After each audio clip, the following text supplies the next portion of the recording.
Umat sekalian yang saya kasihi, kita sudah mengetahui bahwa Yesus senantiasa memberikan pengajarannya, bimbingannya melalui macam-macam cara, antara lain dengan perumpamaan. Dan hari ini kita diajak untuk mendengarkan perumpamaan tentang seorang tuan rumah yang pagi-pagi benar keluar mencari pekerja untuk kebun anggurnya.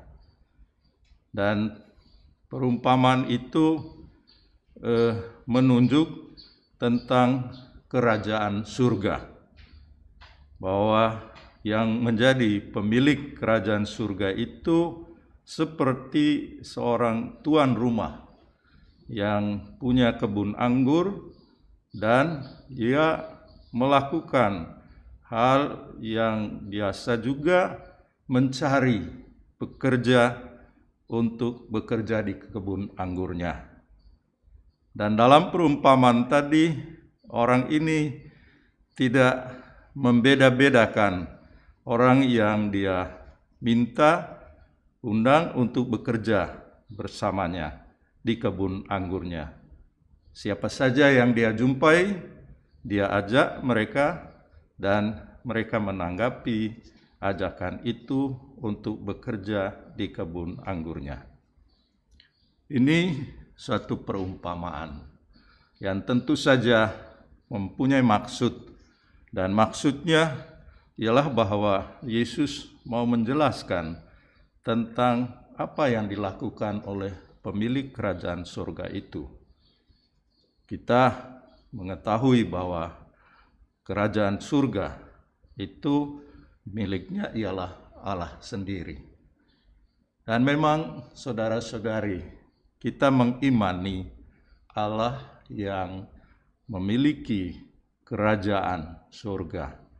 Dan Allah itu adalah Allah yang mempunyai kebun anggur.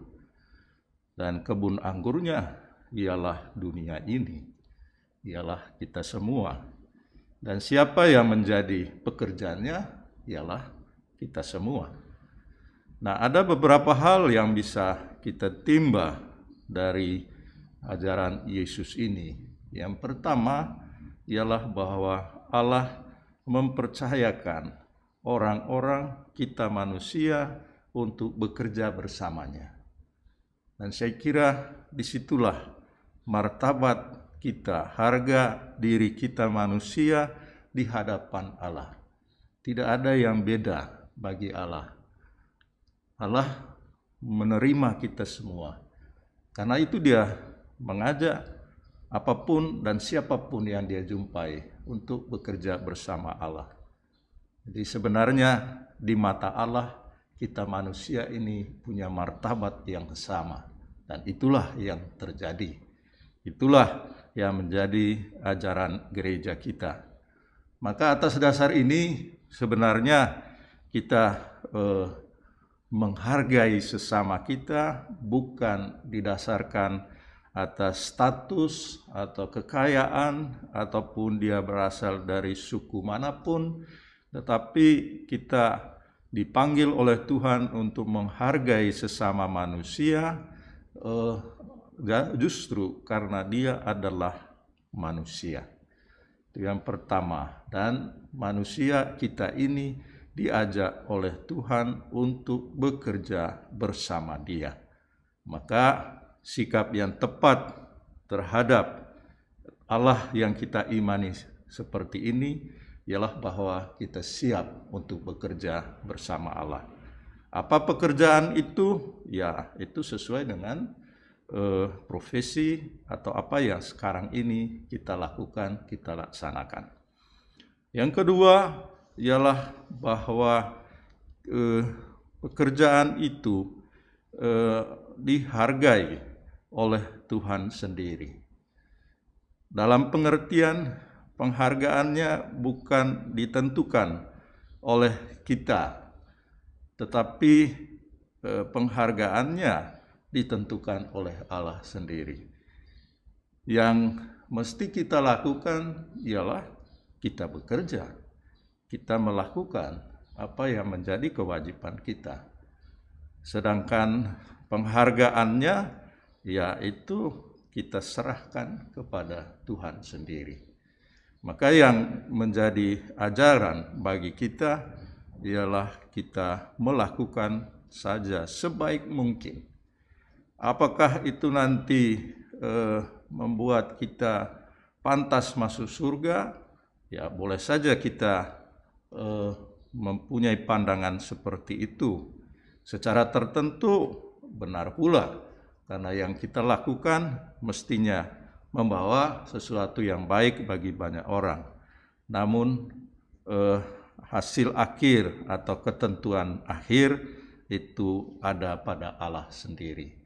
Kita tidak punya hak untuk menghakimi atau untuk menentukan, misalnya dalam hal ini, apakah dia masuk surga atau tidak.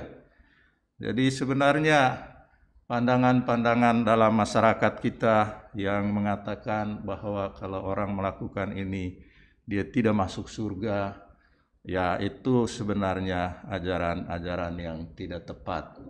Yang tepat ialah bahwa kita melakukan kebaikan-kebaikan. Soal masuk surga itu kita serahkan kepada Allah sendiri. Allah tentu memiliki kemurahan hati seperti dikatakan dalam Injil. Maka orang yang melakukan kebaikan-kebaikan pastilah karena kemurahan hati Allah dia akan masuk ke dalam kebahagiaan abadi. Dan yang terakhir dari bacaan pertama hari ini mau menjelaskan kepada kita, khususnya berdasarkan pengalaman sejarah hidup orang Israel, bahwa siapa yang menjadi pemimpin, menjadi raja orang Israel itu tidak ditentukan oleh musyawarah orang-orang Israel. Di sana digambarkan tentang musyawarah pohon-pohon yang ada di hutan.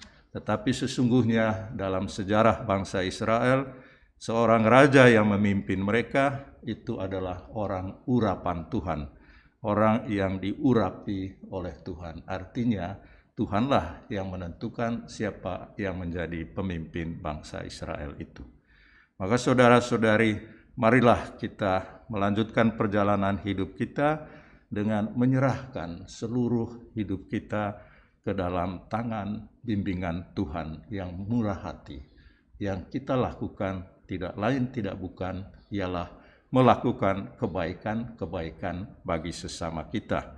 Dan yang kedua ialah bahwa kita dihargai, diberi martabat oleh Tuhan. Maka mari kita juga mengisi kehidupan kita dengan menghargai satu sama lain.